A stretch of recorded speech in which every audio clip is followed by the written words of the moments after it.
It's my 4-year diaversary. I was diagnosed with type 1 diabetes on February 18th of 2021. So this coming Tuesday is my 4-year diaversary. Holy crap. I mean, that's insane. It's weird because it feels like it's been a lifetime, but it also feels like it went by super fast, if you know what I mean. I'm like, if that makes any sense at all. But it's just wild to think that I have been living with this absolutely insane disease for 4 years now. I wanted to use this time today to share my diagnosis story with all of you. I do have a lot of other videos and episodes about my diagnosis story, so I won't go into too much detail, but I wanted to just reminisce on my diagnosis since it was 4 years ago, and also share with you what I have learned over the past 4 years of living with this disease. So we can start with the fact that, October of 2020, I had COVID. So I was one of the first people, that happened to get COVID, and my COVID experience was actually pretty tame.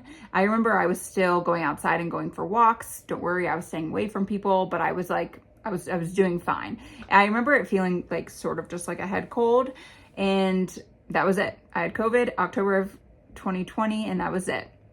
However, starting in December is when I can remember having my first symptoms of type 1 diabetes. Obviously, I didn't know that at the time.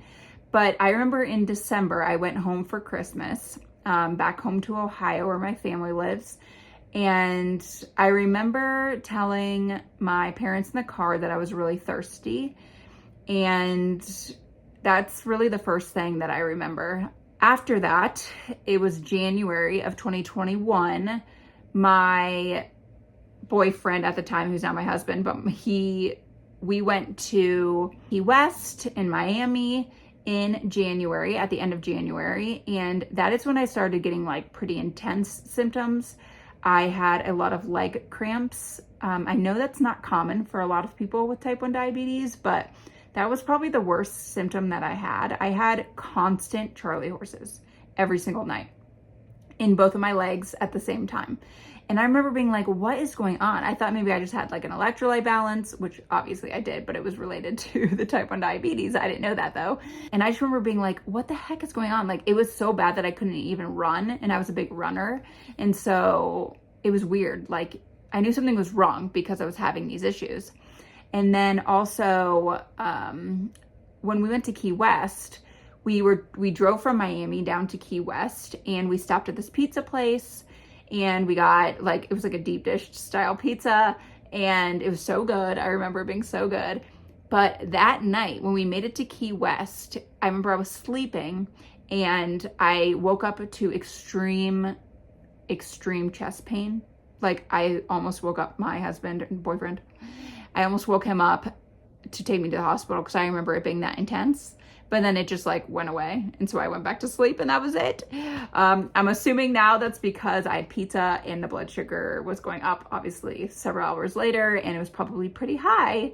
And I was having really bad chest pain, which is really scary to think about now because I don't even want to know how high that was. But that happened, I remember, pretty intently. Also, I remember in Key West, I was really craving all of this sweet food. And I am not a sweet food person for breakfast. I do love my sweets for dessert, but I do not ever want sweets for breakfast. At least I didn't back in the day. I'm more of a savory type of breakfast person. And in Key West, all I wanted was donuts and pastries and all this stuff. And I was like, this is so weird. I've never ever in my life craved this before. Why am I craving all this stuff? So of course, no one thinks of type 1 diabetes when this is happening, but these are the things that started happening to me that when I looked back after I was diagnosed, I'm like, oh, okay, this all made sense. But at the time, it didn't make any sense to me. The other thing is that I was just extremely out of breath. I remember I'd go for runs and I'd be so tired, and I'm like, what is going on? I have my leg cramps. I'm exhausted when I'm running. I'm craving sweets, which is super weird. The other thing that happened was I started losing weight, and it was pretty slow and steady at first. Like, I was enjoying it because I was just losing weight and eating sweets, and I thought it was great. But then in February, in about a 2-week period, I lost a good amount of weight in a short amount of time, like probably 15 pounds in a matter of 2 weeks, which then I kind of figured, okay, something's got to be wrong because I'm not doing anything to lose this weight. Like, I was not, if anything, I should have been gaining weight by the food I was eating. So it just literally didn't make any sense. And I also knew something was wrong when I started to lose my eyesight.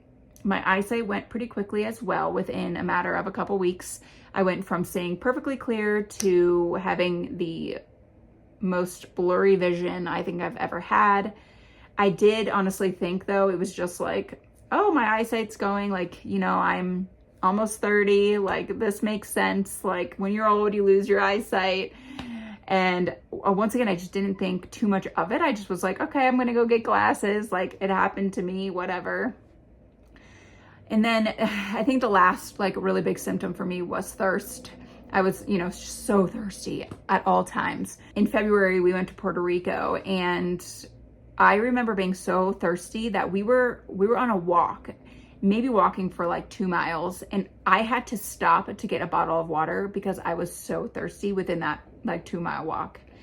And I remember I literally waited in line at CVS because I was like, I cannot make it back to our apartment or our Airbnb in time. I have to stop to grab water because I'm dying of thirst. And that was also weird. So all of these combined, I knew something was probably going on, but like, obviously I didn't think it was anything too serious. I scheduled a doctor's appointment with my primary care doctor, and it was right after our trip to Puerto Rico, where, by the way, I was chugging pina coladas, which, if you don't know, are filled with sugar. Oh my gosh. Anyway, so I'm like, I don't even want to know how high my blood sugar was at this moment. I really don't even know. But right after our Puerto Rico trip, I went to my primary care. I think maybe it was like February 16th or 17th, and she had no idea what was wrong. I gave her all these symptoms. She like ran a test to check my heart. She did all these things, but had no clue where any of this was coming from. And she was like, let's just run a blood test, metabolic blood test. Let's just like start there, because she had no idea. So she ran a blood test, and then about 24 hours later, my blood test came back. And I'm sure you guys know now, like, you can get your test results way before your doctor gets them, or way before they even have the chance to look at them. And so I got a message on my MyChart app that I got my blood test results back, and I open them and I see that my glucose is elevated. And of course, I didn't know what the heck that meant. I was like, okay, like, it's way out of range, but like, what does that mean? I have no idea. So I call in my husband, my boyfriend at the time, my husband, and we're looking at this chart and we're like, what does that even mean? We have no idea. So we're Googling things. And basically every time we Google high glucose, it's saying diabetes. And we're both looking at each other like, that can't be right. Like, I don't have diabetes. Like, what? No, that doesn't make any sense. Like, no one in my family has diabetes, type 1, type 2, gestational. Like, nobody had any type of diabetes in my family. And we're like, okay, no, that cannot be right. Like, something is wrong here. A few hours later, my primary care doctor called me and basically told me that I do in fact have type 1 diabetes, and that I need to go to the ER immediately. My blood sugar was around 420 when she took the blood test, which is pretty high, but it's actually funny because now that I know a lot of you that also have type 1 diabetes, that's actually not as high as some of you others had at diagnosis. I know some people that were like in the 1,000s. So I'm like, oh, 420 is not that bad, which is still obviously very bad. But after I talked to my primary care doctor, I was in the car actually coming home from an eye doctor appointment because I was going to get my glasses because I thought my eyes were just destroyed. So I was on my way home talking to the doctor in the car, and I remember her telling me that I was going to have to take shots for the rest of my life. And I asked her if I was going to have to go to the doctors every single day to get these shots. And she laughed at me. She was like, oh, honey, no, you'll do it. You're on your own. And I'm like, oh, okay. Well, I don't know what that means, but okay. So I go upstairs to our apartment and I just immediately start bawling to my boyfriend at the time. And I was just bawling and I'm like, I have to go to the ER. And I think the reason I was like so upset is because I literally had no idea what was wrong. Okay. Like, I don't know what diabetes is. Okay. I didn't have a clue. I just hear, you know, what everybody hears in like the news about type 2. So I'm like, what are you talking about that I have diabetes? Like, I didn't understand because I am a pretty active person. I eat decently healthy. It just like, and none of it made sense. So I was like, okay, this is so confusing. And I was just really scared because when she told me I needed to rush to the ER, I'm like, okay, this clearly is very serious. And I don't understand what's happening. So my boyfriend took me to the emergency room at St. Joseph's Hospital here in Denver, because that's where my primary care doctor told me to go. Because I also was like, I don't even know where there's a hospital. Like, I was freaking out. And she told me to go there. Thankfully, they got me into the room pretty quickly. I didn't have to wait at all. Actually, at the ER, there was no wait, which was nice. And they put me in the room. And unfortunately, I was in the hospital for about 2.5 days while they regulated my blood sugar. It was quite the whirlwind of an experience though, because I remember being so confused about type 1 diabetes. Like, I didn't know what that meant. And they don't do a very good job of explaining it to you in the hospital. The first lady I spoke to was a diabetes educator, and she was like 85 years old. And you can tell that she's been a diabetes educator for like so many years, because she was giving me information from like 1950s. Like, she was so outdated in everything she was telling me. She told me I couldn't have kids, which, by the way, I have a beautiful little daughter right now. So that was a lie. And just so terrible, so terrible. And they didn't do a very good job. However, I did have a really good nurse. Her name was Jordan. I remember her. She was very nice and kind. And I had her for 2 of the days that I was there. And she was very nice and patient with me. And I knew she knew that I had no idea what was going on. So she was really nice. And I would say got me through one of the worst experiences of my life. In the hospital, the first night, they put me on an insulin drip. They would check on me every hour and check my blood sugar every hour to make sure it was coming down. And that was annoying because I remember I couldn't sleep. But obviously now, like, I understand why they had to do it, but it was also really annoying. They didn't let me eat for 24 hours, which I also now think that's a little crazy. I get why, because they obviously want my blood sugar to come down, but now as a type 1 diabetic, I'm like, there's so many things I could have ate that wouldn't have affected my blood sugar, especially on an insulin drip. Like, you were giving me insulin. So I don't know. I don't know if I necessarily believe in that now. I feel like they could have gave me cheese or nuts or protein even. Like, I don't know. There's just like a salad, like with no dressing, lettuce. I don't know. Like, I feel like there's just things that they could have gave me so I didn't have to starve for 24 hours, but that's a whole nother thing as well. I had a different diabetes educator like the second and third day I was there. So that was nice because she was younger. She actually had type 2 diabetes. So she didn't understand fully what I was going through, but at least maybe a little bit more than the first older lady that didn't have a clue what was going on in this day and age. However, I do remember a nutritionist came in and she asked me what my favorite snack was. And I said chips. And she said, I'm sorry, but you can't have chips anymore. The only chips you can eat are cheese chips. And I was like, what? I was so shocked by that answer. I'm like, what do you mean I can never have chips again? I feel like the hospital just they aren't aligned with like real life. Like, I understand like they maybe have to follow things by the book or whatever the case may be, but like, this is my life. And they were talking to me like I was like a robot or something. I don't know. It was just very, very crazy and very interesting experience. Overall, I would say they did okay. My hospital, they did okay with the whole diagnosis, but could it be better? 100%. The only time I learned how to give myself insulin was like once the diabetes educator came in and had me practice using an insulin pen, and that was literally it. That's the only experience I got in the hospital trying to learn how to use insulin. Oh my gosh, you guys, like, it's just insane how they do this to us. And then I was like sent home and just had to figure this out all by myself. I actually remember, so when I left the hospital, or when I was leaving, they gave me like a, like to-do list or whatever, a checkout list. And they said to give myself 5 units for every meal that I ate. 5 units for every single meal that I ate, no matter what I ate. But they also told me to eat low carb. So, as someone who doesn't have a clue what type 1 diabetes is, they say, hey, just Samantha, eat low carb, but take 5 units for every single meal. Well, guess what happened?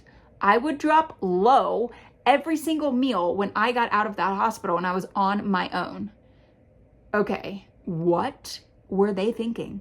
That is the worst advice I think I've ever heard in my entire life.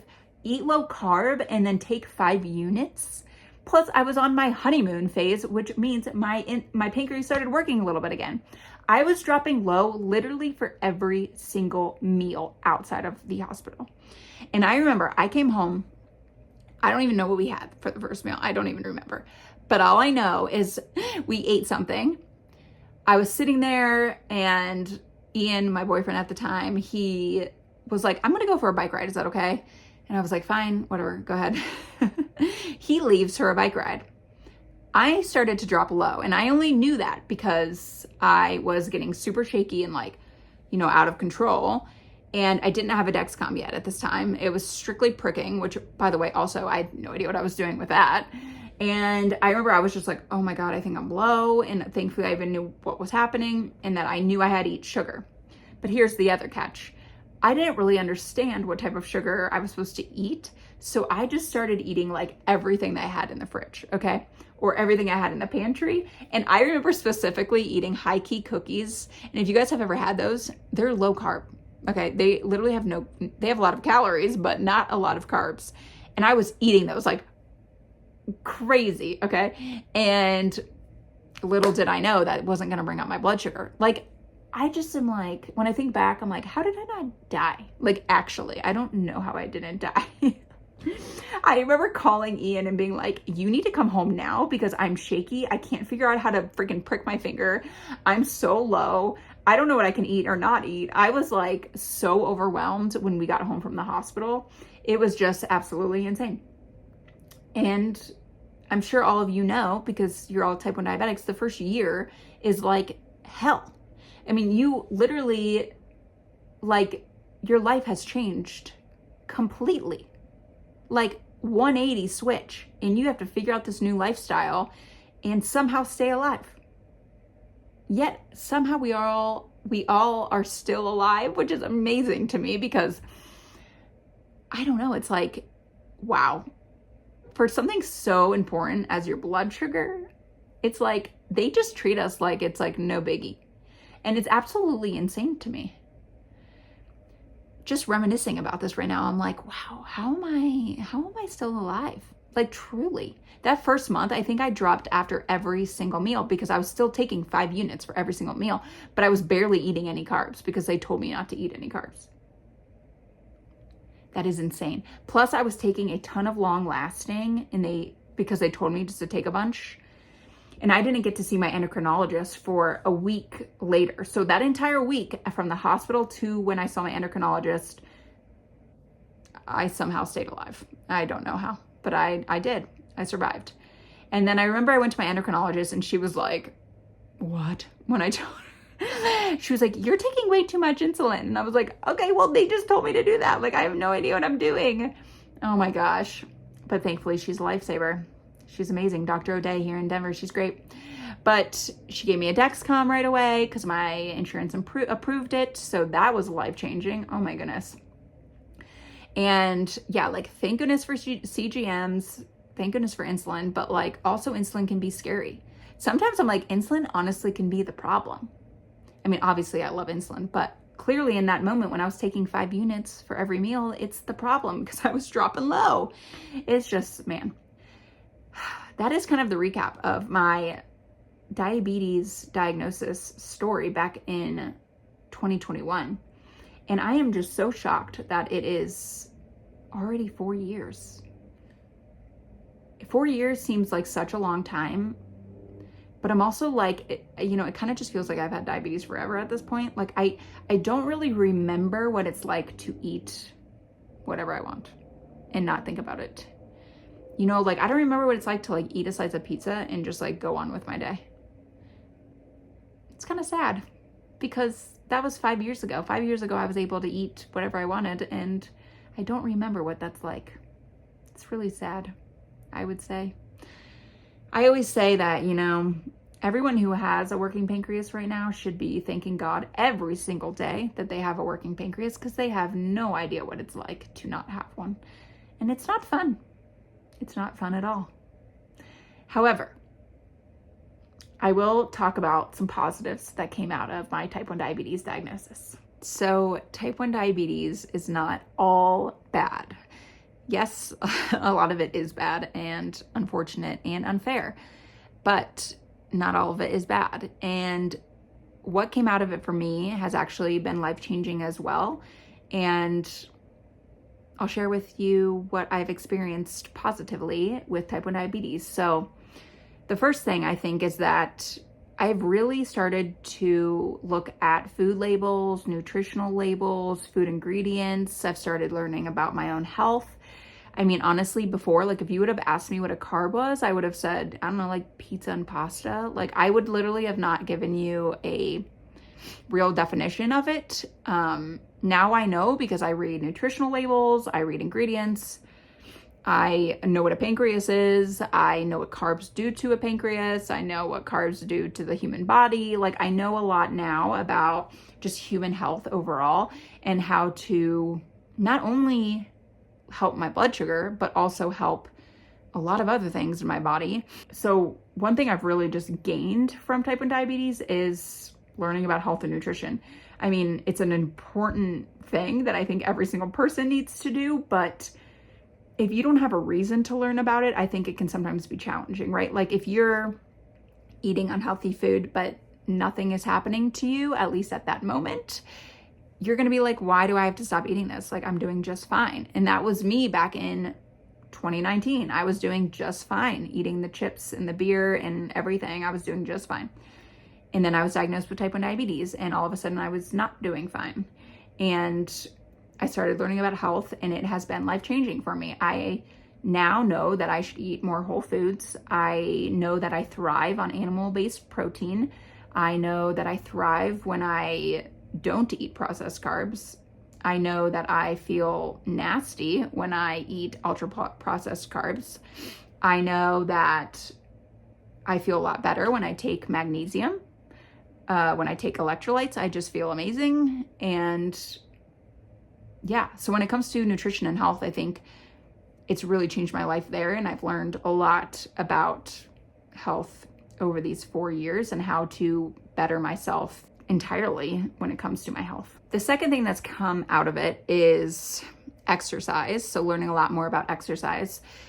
To give you an idea though, before I always exercised, so this is not necessarily new. I was exercising before my type 1 diabetes diagnosis. However, before my diagnosis, I was exercising so that I could eat whatever I wanted. So I could eat pizza, so I could eat french fries, so I could eat all these things. Now I exercise for blood sugar management, for happiness, for my health overall, to feel good. And so it's funny because I've always been exercising, but the purpose of my exercise has changed. And yes, sometimes I still eat to enjoy a slice of pizza later, but that's not the main reason I exercise anymore. I exercise because I enjoy it. And if I have a high blood sugar, for example, I go for a walk and it comes down and I'm just happier because I got outside and it's relaxing and that sort of thing. So that's another thing that really came out of it is I'm just exercising for enjoyment now and for a better, bigger purpose. For example, I never wanted to run a marathon before my type 1 diabetes diagnosis. I was okay with my half marathons. And then I decided, I want to run a marathon. after my type 1 diabetes diagnosis, because I wanted to show myself and the world that people with diabetes can run marathons. And it really inspired me to run. So I ran with Beyond Type 1 team in 2022, which was absolutely amazing. I mean, I truly don't think I would have ever signed up for a marathon otherwise. So it pushed me to do an amazing thing like that. And this brings me into actually my third positive of type 1 diabetes is I have met some of the coolest people who also live with type 1 diabetes. You have to be humble when you live with type 1 diabetes because you go through SHIT every single day at every single moment. I mean, we literally do not get a break. And so everyone that lives with type 1 diabetes, they are the kindest people. Kindest people. You guys are all the kindest people.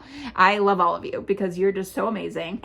And when I ran the New York City Marathon, I ran with about 49 other type 1 diabetics, and every single one of them were absolutely amazing. The nicest people ever. And everyone has gone through hell and back with this diagnosis. And I don't know, I've just met some of the coolest people in the type 1 diabetes community, not only at the Beyond Type 1 New York City Marathon, but in many, many other times, other meetup groups that I've been to, in my, like Facebook groups and Instagram. I've met some of the coolest type 1 diabetics, and I would have never met them if I was not diagnosed with type 1 diabetes. Now, do I wish sometimes I didn't have type 1 diabetes? Yes, sometimes I wish that I didn't have it. Sometimes I think, hey, my life would be a lot easier if I didn't have type 1 diabetes. But when I really think about the positives that have came out of it, I don't hate it. I don't know how to describe this because I do hate it some days. I mean, when my blood sugar is super high and it just won't come down, I get so frustrated. That is when I'm like, screw this disease, it sucks. But it has also brought me a lot of positives. So I don't always think it's the worst thing in the world. I do think there are instances where it's not fair, like for the little kids that get it that are 2 years old. I mean, that is just messed up, and I really wish that didn't happen. But I mean, I really wish none of us had it, honestly. I really wish there was a cure that we could all be saved from this disease. But because I'm stuck with it, I'm going to try to find the positives every single day of living with type 1 diabetes. So what are my plans for my Diaversary on Tuesday? I don't really have any plans, actually. My husband asked me, he's like, what do you want to do? What do you want to do to celebrate? And I'm like, I don't know. I don't know. Maybe get some Mexican. I love Mexican food. So I'm like, maybe we'll get some tacos. I don't know. I just want to hang out with my fam and just hang and just love life, right? Just look back and appreciate everything and be proud of myself for going through what I've gone through the past 4 years and just, cheers to year 5. That's really all I want to do. Mexican food and hang out with my fam. But anyway, I just also want to thank all of you for joining me in my journey here. I know I literally started this when I was in the hospital being diagnosed. When I was in the hospital, I had this aha moment or this click. I finally found my purpose, and it's to help people that are living with type 1 diabetes not feel so alone because it's a very lonely disease. And so thank you for joining me on my journey and watching these videos and listening to these episodes. And I hope that I make it a little bit easier for you going through your journey as well. Thanks so much for tuning in today, you guys. I'll see you next week. Bye.